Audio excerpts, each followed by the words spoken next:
issue of court packing goes back to February 1937 when President Franklin Delano Roosevelt announced a controversial plan to expand the Supreme Court to as many as 15 justices in an attempt to pass his New Deal legislation.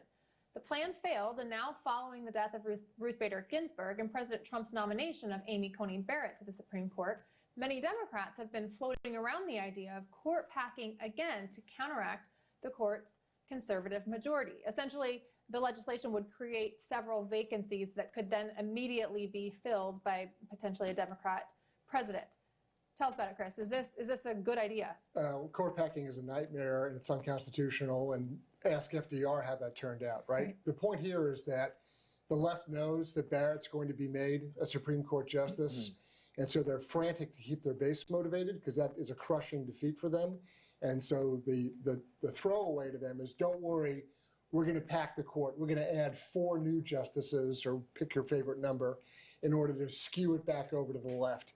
This is a frantic attempt to regain and keep momentum for leftists who know that Barrett is going to get on the court. All right, your thoughts, Andrew? Well, I think that this is part of a larger effort to call into question the legitimacy of our American institutions. That's really what this is about, because they were talking about court packing before Barrett was named, before this vacancy came up. This is part of the left's playbook to call into question the legitimacy of our American institutions, because I agree. The Democrats understand that they are going to lose this election. So in the same manner that they are challenging the Electoral College, and that's been under attack for years, they're doing the same thing with the legitimacy of the court. Jessica, your thoughts on court packing? Well, I think this is a serious threat we should all look very closely at. I mean, what they're suggesting is essentially creating a mini legislature as the third branch of government, with the extreme likes of AOC and Bernie Sanders and Elizabeth Warren that could fill those seats. So when Biden refuses to denounce that or separate himself from it, it's not only an attack on our American institutions, it's a clear vision for how he wants to get his stuff done. He knows he doesn't have the support of the American people on those extreme policies. Let's pack the court, push it through. But what's been interesting to see and is worth noting is that this is actually when Biden loses support with swing voters.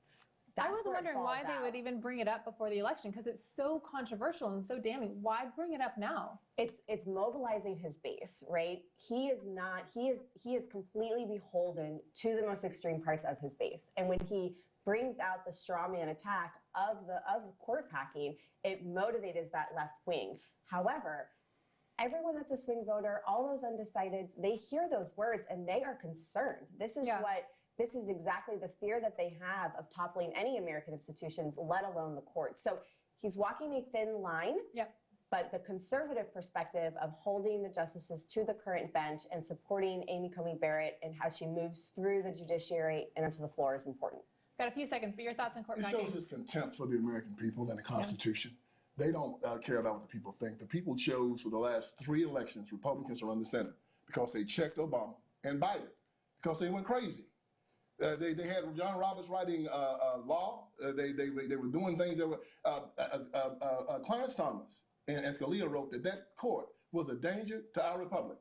And then they checked them. And they want, and for 3 consecutive election cycles, they put Republicans in charge, and then they put a Republican president in to make sure that we got conservative justices on their court. That's a really interesting point. Trump. Yeah, very interesting point. All right, it is time for the lightning round. We've got 2 minutes to get through as many questions as we can, and the panelists have about 10 seconds each to answer, and we will see how many questions we can get through. Okay, the first question, I will start with Vince. We'll go this way down the line. Who won the debate? Oh, Trump won it. Hands down. He made Joe just about left, and Joe was fooling around and screaming around. And he showed that he was he'd be a president of lawbreakers, not law enforcement. All right, Jessica, who won the debate? The economy. Now we know that Joe Biden would repeal the Trump tax cuts. He will raise taxes. He will expand Obamacare, and all of that means that it's coming back to our pockets, our wallets. And so I think the economy came out looking strong under President Trump, and economic recovery looks strongest under President Trump versus Biden. All right, Chris. Trump won, Chris Wallace lost.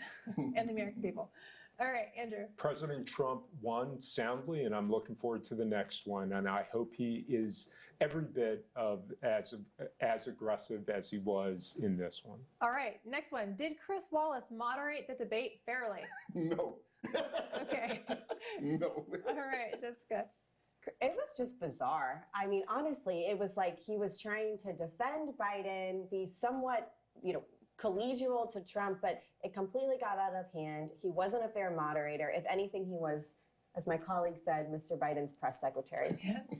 Wallace's loathing of the president was so obvious, it was nearly insulting to the president and the presidency. Absolutely. Wallace is a known quantity. We knew he was not going to moderate fairly, and he proved himself to be what we know him to be. All right, this has to be a yes or no. We're almost out of time. Do Americans care about Hunter Biden's scandals? Yes. Yes. Yes. Yes. Chris Wallace didn't seem to think so.